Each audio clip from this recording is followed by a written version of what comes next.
Hi, I'm Jess. Hi, I'm Ryan, and you're listening to Your Therapist is Not Okay. On this episode, it's all about sex, the taboo of sex, and what you can and cannot bring up into the therapy room.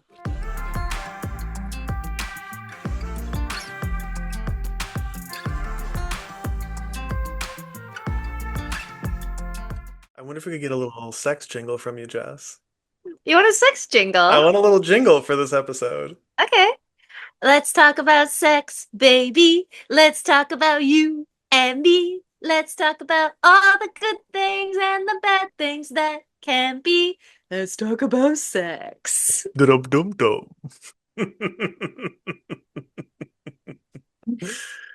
Just want to give a little acknowledgement before we dive into today's topic that we are going to be talking about sex and sexuality. We're going to be touching on themes that are taboo around sexuality and that are often shamed.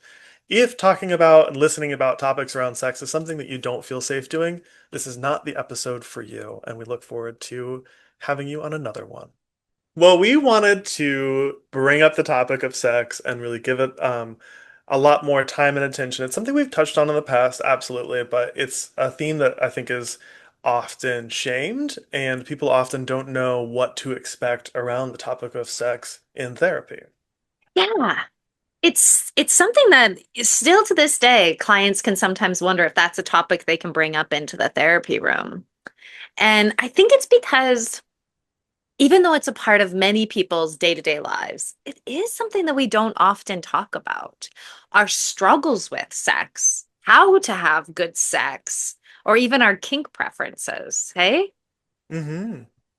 Yeah, absolutely. In fact, I mean, even where very emotionally vulnerable conversations have been had and feel safe and there's a lot of trust, sex still feels shamed and taboo. And I think, kind of led us to wondering about like who talks about sex and with who? Where is this kind of socially allowed? Yeah, Yeah. that's that is something really interesting because it can feel interestingly gendered sometimes, or there can be certain Mm. stereotypes.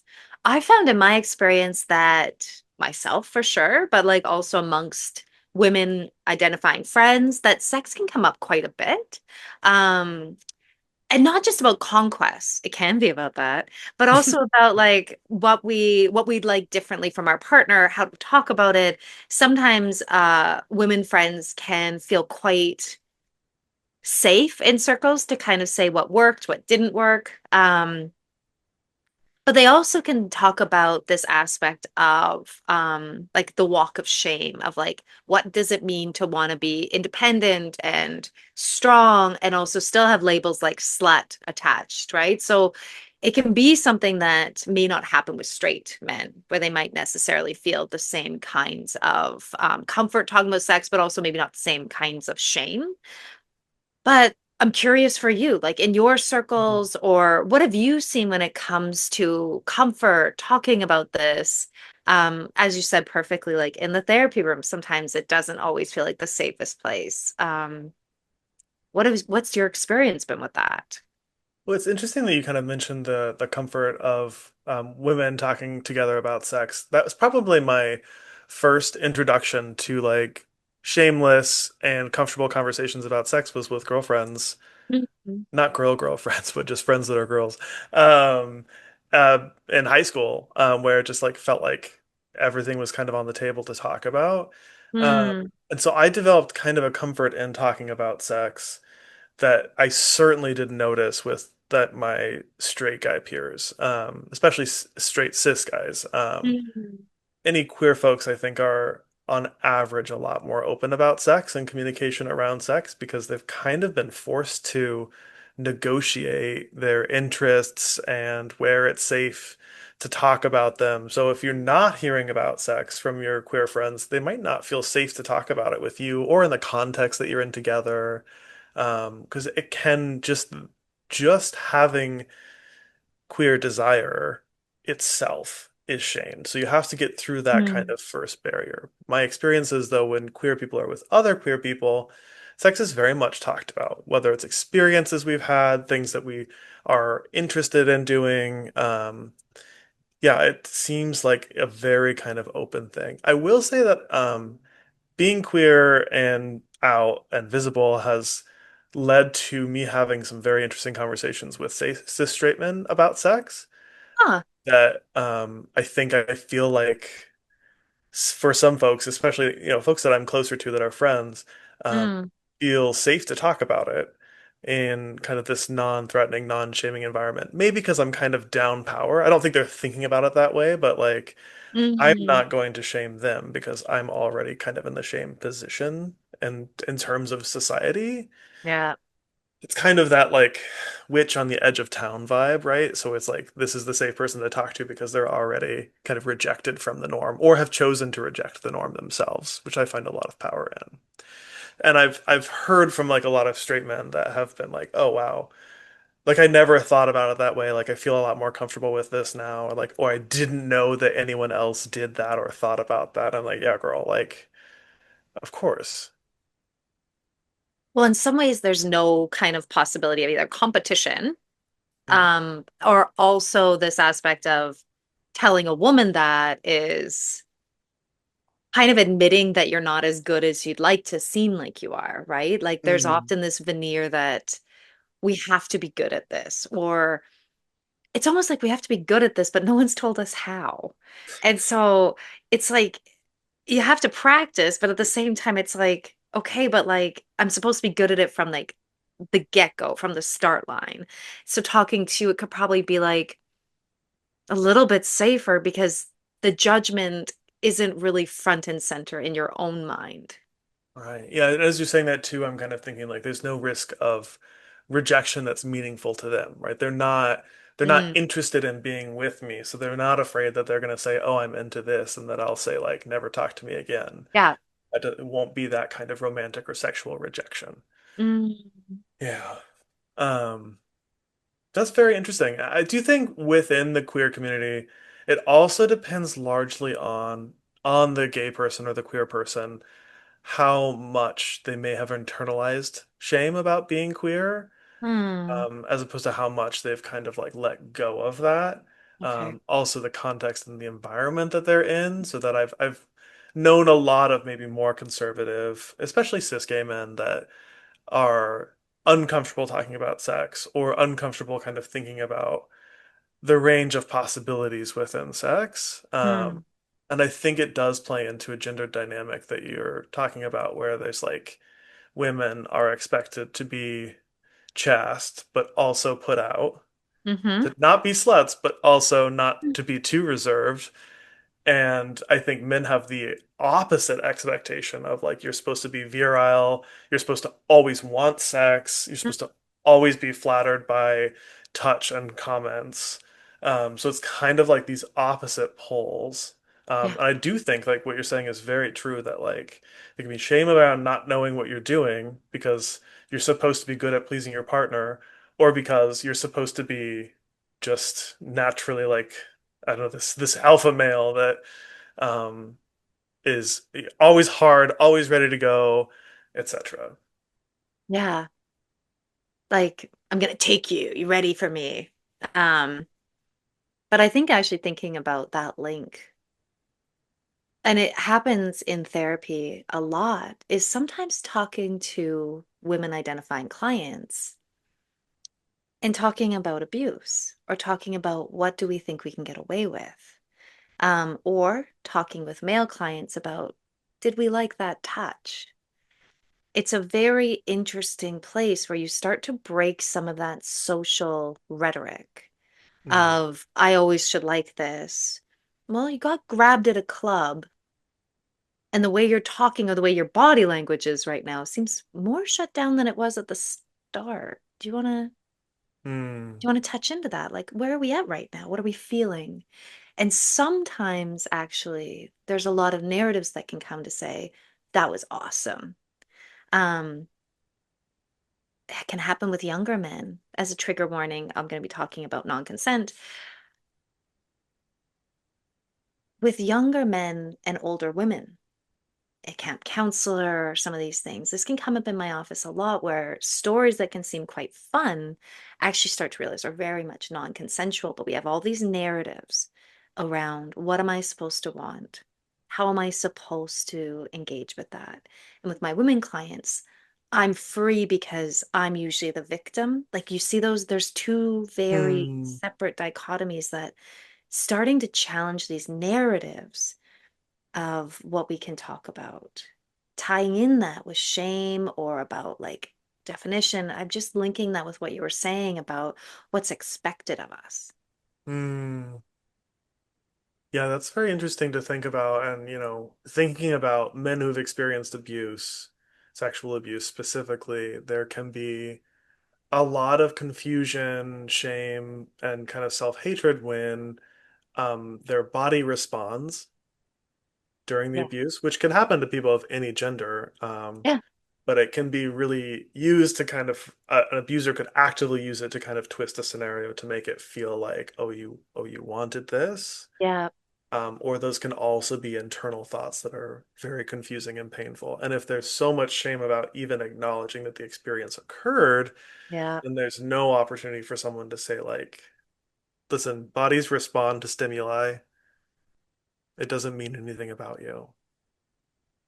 Or if the narrative came away with you bragging, how do I change that years later? How do I accept that I did this to keep myself safe as a trauma response? Hmm. So interesting to think about. And I think that's kind of it. As soon as we start talking about this really salacious topic that gets a jingle, you start to realize actually there's a lot of shame, a lot of silence, a lot of narrative about like what should and shouldn't happen. And then there's the darker side of what happens when we don't fit in to those narratives. And Hmm. that can be about non-consent. It can also be about some of the things we wish we never had to share about. Like maybe the things that, let's use a man, erectile dysfunction, or things about like, I actually have no desire for sex. What does Hmm. that mean about me? Or I have an insatiable desire. How do I tell a partner either of those, any of those things? Like, how do I bring this up? What if I don't fit all of these categories that kind of make me worthy in kind of a partnership? Yeah, absolutely. And these are like really helpful things to bring up and work through in therapy, because I think when we are experiencing them, we feel very alone and isolated with them. That's where shame is just so present. And then when you can speak them out loud and have someone who we're not necessarily all sex therapists, but we hear about and talk about and think about sex a lot. It's always coming into the therapy room, directly or indirectly. Um, I was just thinking, really jazzes up an 8 a.m. appointment. it really does when someone's like, I want to talk about this. I'm like, okay, here we go. Okay, morning All coffee, and right. I'm ready. But yeah, as you said, like that erectile dysfunction, Yeah. how much desire we have if we are interested in kind of kinky or BDSM practices, and how Mhm. trauma has impacted our sexuality is a huge topic amongst clients who've experienced a lot of trauma, especially if it's been trauma around sex specifically. Yeah. I think I've also, working with a lot of other therapists, especially therapists that work with young people and teens more than I do.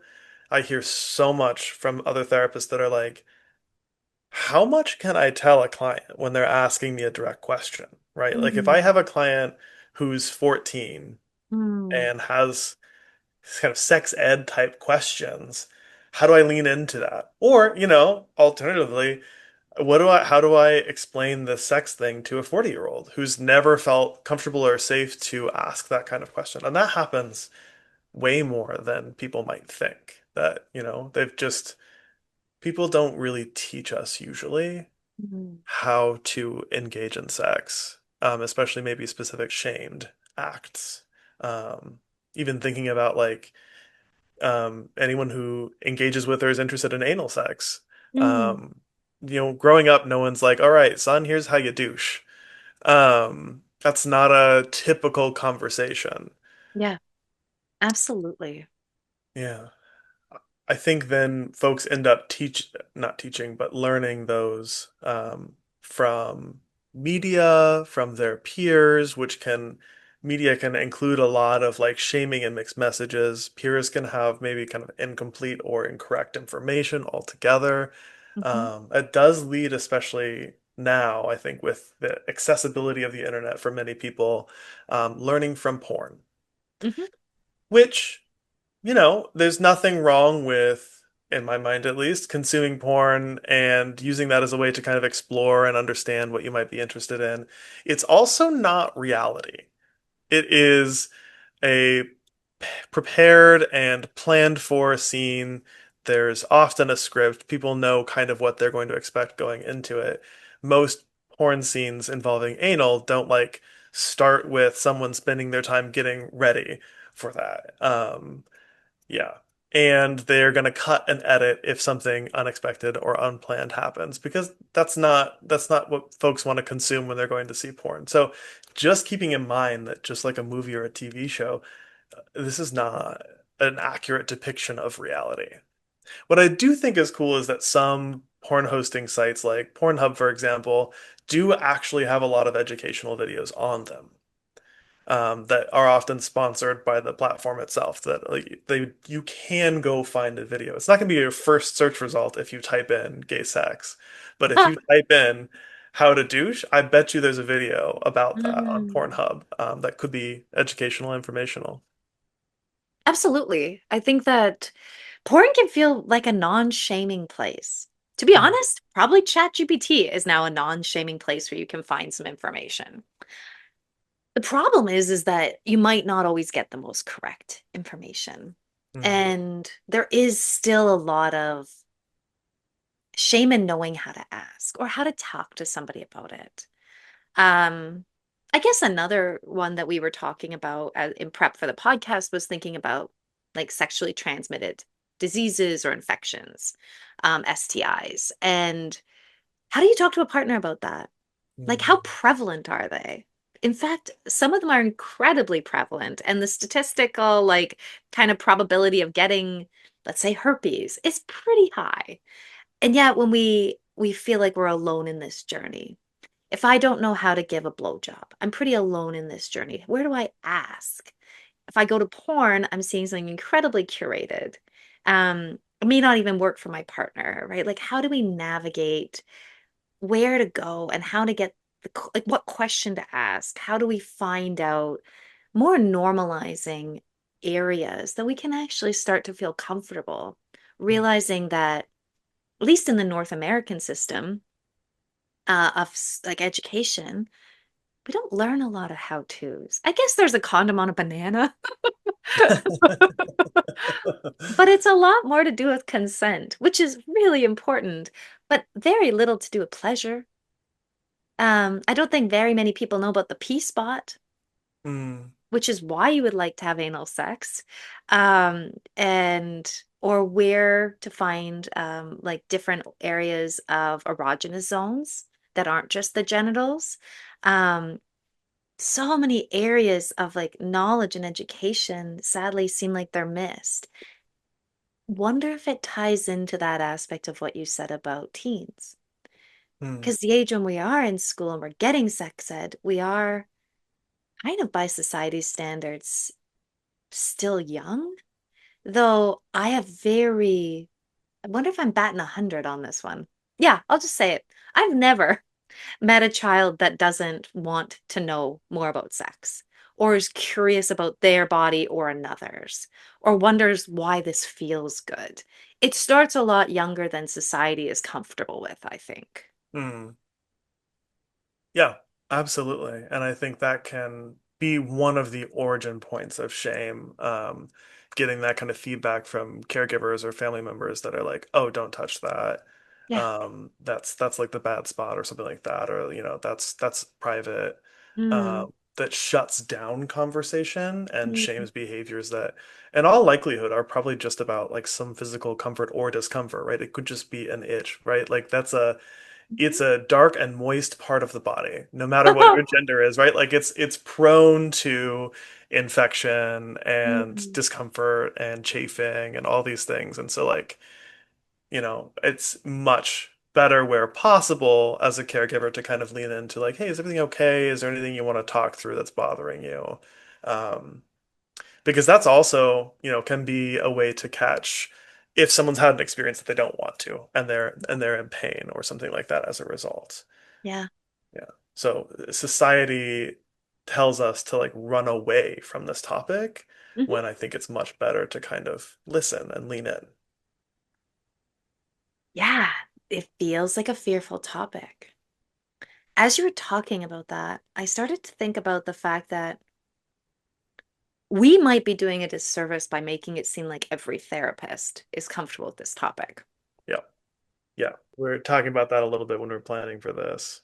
It feels like maybe like a reticent parent, some therapists also maybe don't know how to give a good blowjob, or maybe don't know like what to do in the bedroom, or don't know how to douche well, or maybe feel uncomfortable with some topics because we've also been conditioned to be uncomfortable.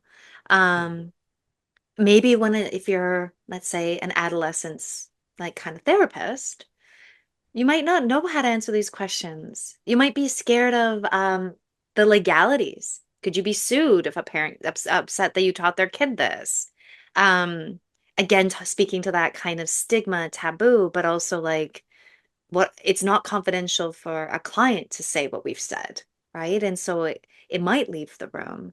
Mhm. And at the same time, we might also just feel uncomfortable having to bring this topic into the therapy room.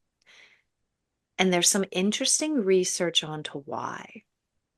And a lot of it has to do with the closed door, the position of power necessarily we might have, but also who we're talking to and what it might mean to speak about sex in this space. And there's a ton of narratives, depending on your iteration between therapist and client, that those narratives can come in. Um, Mhm. Are we a predator by sharing about this with a young kid or like a teenager? Are we a seductress if you're a woman therapist? Or as a client, are you bringing in something that's profoundly uncomfortable? And how do those roles never leave the therapy room? And how does that still come in with this topic? And also how we were raised. Mhm. Were we raised in a very pretty traditional home where we didn't talk about these topics? Our training, unless you do specialize in this kind of sex therapy, you don't get a lot of training in it. We didn't get any in our doctorates. We had to go out for outside specializations or just from our social locations have kind of got more comfortable in it. And so I think just to kind of add a wrench into that, it does create more of the problematic where even finding a place that's comfortable to talk about this can feel like another avenue or another door that's shut, another place of like, I should just know this. How can I find this Mhm. covertly so no one knows I don't know this to begin with? Yeah. Yeah. Absolutely. I mean, there certainly is like, yeah, those knowledge gaps that some therapists might have, and also some therapists that may not prefer to do as much teaching, kind of, or how to. But I think the biggest risk for me is when therapists are themselves still carrying around a lot of shame about sex or sexuality. Yeah. They're not going to be really open to receiving that. That'll probably show up even subconsciously in their work. They're probably going to hear about sex a lot less, would be my guess. But that does mean that clients still have those needs. And I think, especially with queer communities or BDSM and kink practices, anything that's a little bit less within the norm, some therapists might not be prepared to engage in a totally non-shaming way. Mhm. I do think, like as I've mentioned in other episodes about different topics coming into therapy, I think especially in the TMI episode that we did, like you can always test the waters a little bit and just Mhm. ask before you start to talk about the things specifically, you can ask your therapist, like, curious what your comfort is talking about sex with me. And as a therapist, tell them the truth. Yeah. So often we just want to say yes, that we're capable for everything, but we're not heroes. If you are going to do more harm than good, saying, oh, sure, and then like having nothing to give your client, it's better off just to say, I actually have a good colleague I would love to refer you to on this topic. They'll be better competent than I am.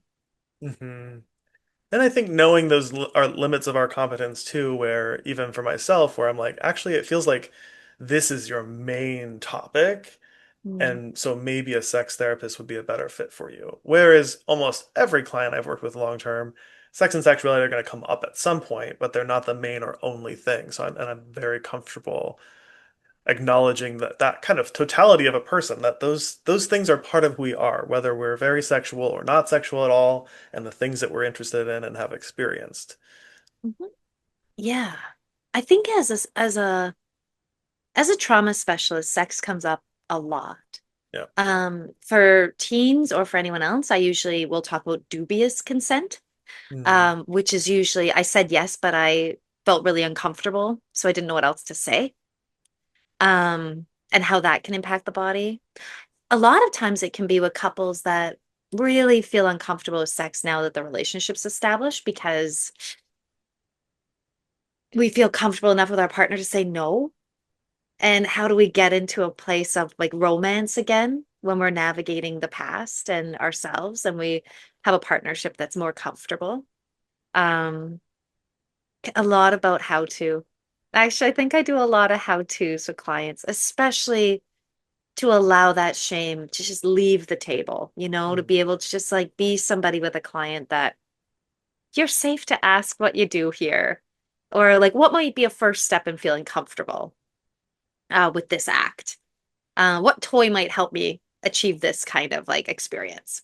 mm, I love doing things like that for for the fact that it often like allows clients to, I guess, have somebody that's safe in their life.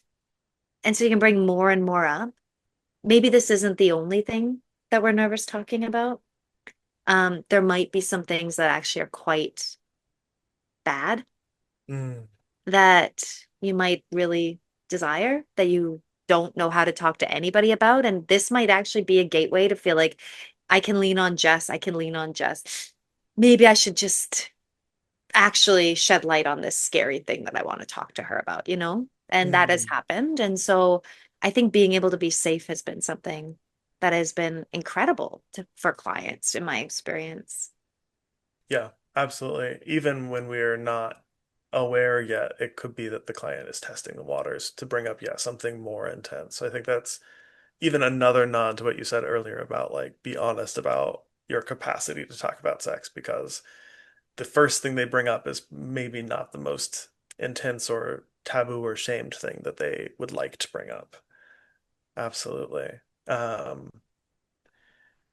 and I guess let's circle back to porn maybe. I'm still thinking about like, especially you're talking about dubious consent and taboo acts. Like these are often things that people explore through porn before or maybe and never explore it in person or in reality. Um, I'm thinking that like there's a lot of discourse that I've heard between couples of varying ages about like, is porn okay? Am I Mhm. allowed to watch porn? Will my partner be upset if I watch porn? Mm. Which when I first hear it, I'm always like, oh, yeah, of course that's a topic that people talk about in relationships. But being, relatively young queer person, like I think porn is very kind of integrated into our lives. It's a not a common boundary that I've heard from folks. But amongst straight relationships, I've heard about it from a lot of girlfriends that are like, "Oh, yeah, I found out my partner's been watching a lot of porn and I'm really upset about it." So that topic might come into therapy, or it might come from a partner that wants to watch a lot of porn. And it's like, but I'm really embarrassed that my wife might find out, or Mm. that my partner might find out that I'm into these things that I watch. And I'm afraid of why do I like this? And what Mm. does this mean about me? So I'm kind of curious, Jess, is there for you any idea about like what's a healthy or okay amount of porn to consume? Oh, that's a good question. I think it's an incredible place to explore. Hmm. And it can be really erotic. So if you want to get off, it's a great place to kind of like start to feel what you're interested in. I know for myself as a therapist, I like to find out what kind of porn. Often what can happen is we start with something and slowly but surely add more and more into our desires, into what might get us off. Um, and you said something that easily could be missed, but I actually want to hold on to it.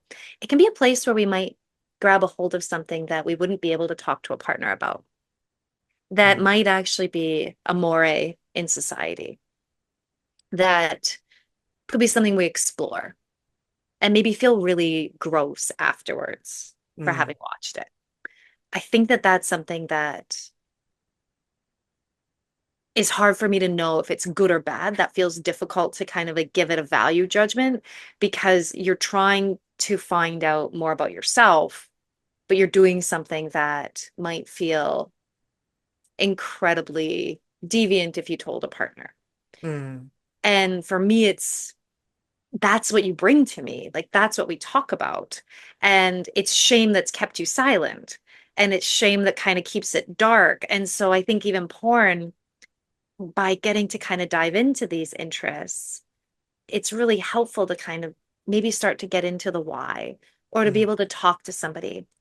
It's been my experience that the more lights shone on anything,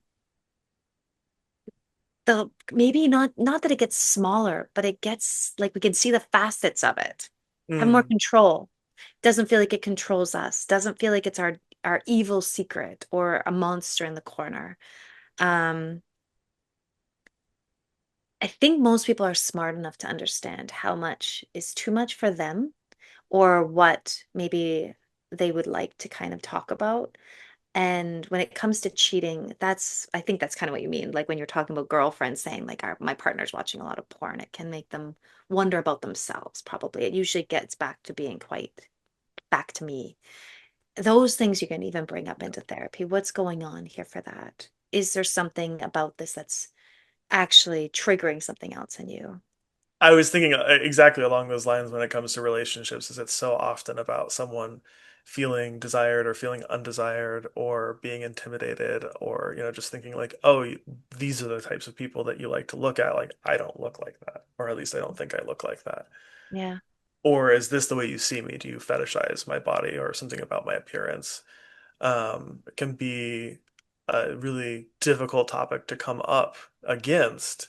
And also just that kind of like it's very old-fashioned, and I don't mean that in a mean way. I mean it's a long-standing tradition of kind of like possessiveness around sexuality and relationships where even like someone doing solo sex, like doing whatever acts they like to do alone, can feel like intimidating. And like, what does that mean that I don't get to have that? So there's this kind of possessiveness that comes along with tradition that a lot of folks are trying to move away from somewhat, but not everyone is. So it's also a really important thing to be on the same page as your partner, which is why I would, in my work with clients, really encourage people to communicate about their interests and their desires and their comforts around sex so that you can know now where the challenges are that you want to navigate together or maybe have a relationship end, rather than in 40 years finding out I've been unsatisfied this whole time or I've been doing this thing behind your back the whole time. Um, that communication is what could really make the difference in you having a satisfying and fulfilling sex life that you want.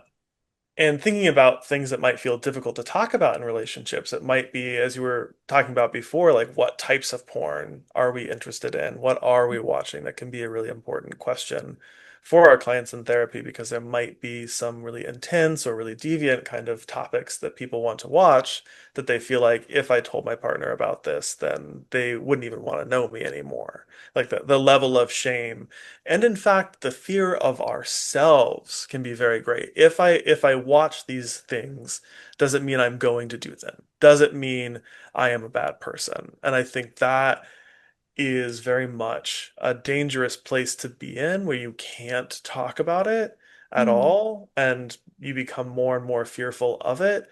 It's kind of like trying to not think about something. It Hmm. ends up always being on your mind because you're always trying to push it out. Whereas if you take that clearer look at it and try to understand it more, you can learn things about yourself that needn't be shamed, that actually help clarify and understand things, and also help you to reckon with I've watched these things and it doesn't mean I'm going to do them. And I can understand what about it was appealing to me. Like what captivated my interest? Is it something, that I've experienced in the past that I wanted to explore more? Is it something with some kind of power dynamic that I was curious about? Mm. Is infinite kind of possibilities, but you can't really find out what the truth for you is if you are just stuck in this place of fear and silence the whole time. If it just feels bad, if it feels evil, that's excellent. And like a really neat kind of way of thinking about like how we might shame ourselves or silence ourselves with a partner.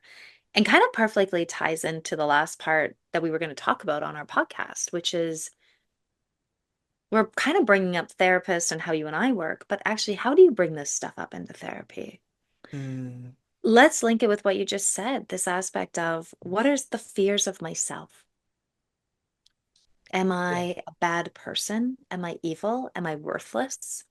Am I gross? Am I disgusting? Am I a predator?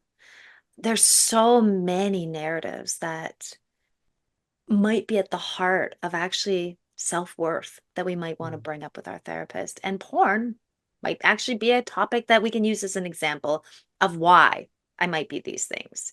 Um, or I only want to watch porn of people who love each other. But I actually don't want a relationship, right? Like that's another facet. Like there's so many aspects that mm, we can almost use this if we're not so ashamed of it as a tool to get to understand what's going on here. Power dynamics, maybe age differentials. Like there's so many different things that might come up that might actually, not that we're analyzing you, but maybe linking with your past to understand more about how is your body consciously or unconsciously trying to navigate something.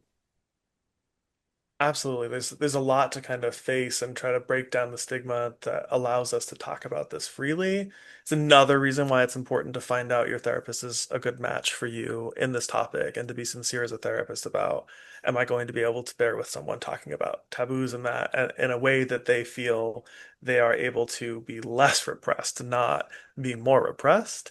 Um, Yeah, absolutely. And I think as we're talking about this more and more, of course, there's a lot of important stuff for us to understand about ourselves, about our relationships with others and ourselves through sex, but there's Mm, also a lot just about intimacy too. mhm. Yeah, Sexuality is one of many forms of intimacy. It might be yeah. some people's preference and not other people's preference. But I think that's when we can shine a light on some of the things that are shamed or repressed or feel deviant, then we can actually learn something about like, is there a need that I'm seeking to have met? Do I Mm. want to be like touched or cared for in a certain way that I have never been or I haven't been since this time? I've seen even just some really cool posts from cis men saying like my partner washed my hair in the shower and it was like the most intimate, vulnerable, and caring thing I've ever experienced. So that like cis men, as much as they're taught to be virile and tough and all these things, like having a gentle touch that's caring can feel so much more meaningful than really banging a Sheila, you know? Wow, Ryan. Wow, Oh no, Ryan. this is that I do. I get what you're going conquest with. versus intimacy kind of language. Sure. Yeah. I Yeah. don't know why I chose Australian lingo to explore that, but I It's did. been your go-to lately, actually. I have some, yes, Got some some some characters. accents that I put on some characters in this head of Mhm. mine. I think going back to that, that's beautiful. I think that all of this is about intimacy. Hmm. Like being able to dive into ourselves instead of just hating these parts or shaming them or keeping them in the dark, these secrets. How do we become intimate with ourselves, understand ourselves, get to know it, look to the whys or some of the reasons that can allow us to instead of just think blanket, I'm bad or blanket, I am this kind of person.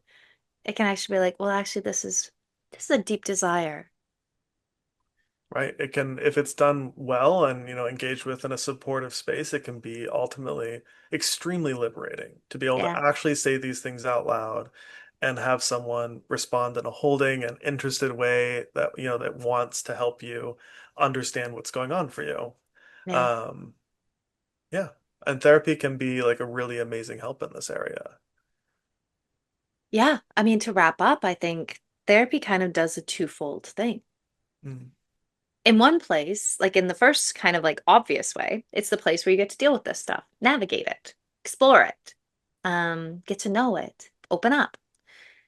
But on kind of the unbeknownst side, the twofold side, is that you're also doing it with somebody.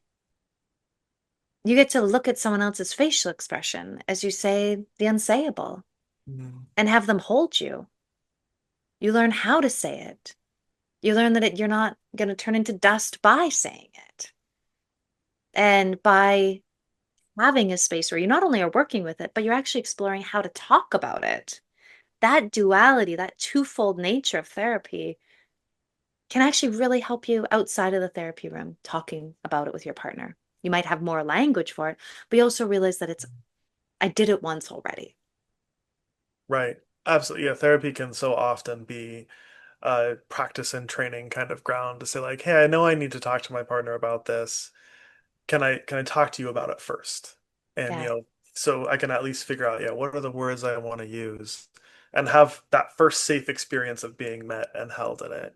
Even if future experiences might be different, that you still have this basis of knowing there are people who will listen to me and talk to me about this, and I don't have to be so afraid to say whatever I want. We have a lot of resources at our fingertips. So if you're listening to this right now and you're kind of like, ooh, I'd like to hear more. I'd like a therapist. I'd like to talk to a sex expert. Sexpert. Um, Let us know. DM us on Instagram at your therapist is not okay, and we'll hook you up. You're not alone, and that's why we did this episode, so it doesn't have to feel so stigmatized and scary. Thanks for listening. Thanks so much for listening. If you enjoyed this episode, check out our others. And stay tuned for even more episodes coming up. Follow us and leave a review on Spotify or wherever you listen to your podcasts. And please tell your friends. You can also follow us on Instagram too at Your Therapist Is Not Okay. Also, if you have any questions that you want us to answer, send us a DM there. We would love to answer your questions. And a lot of our topics come from listeners just like you.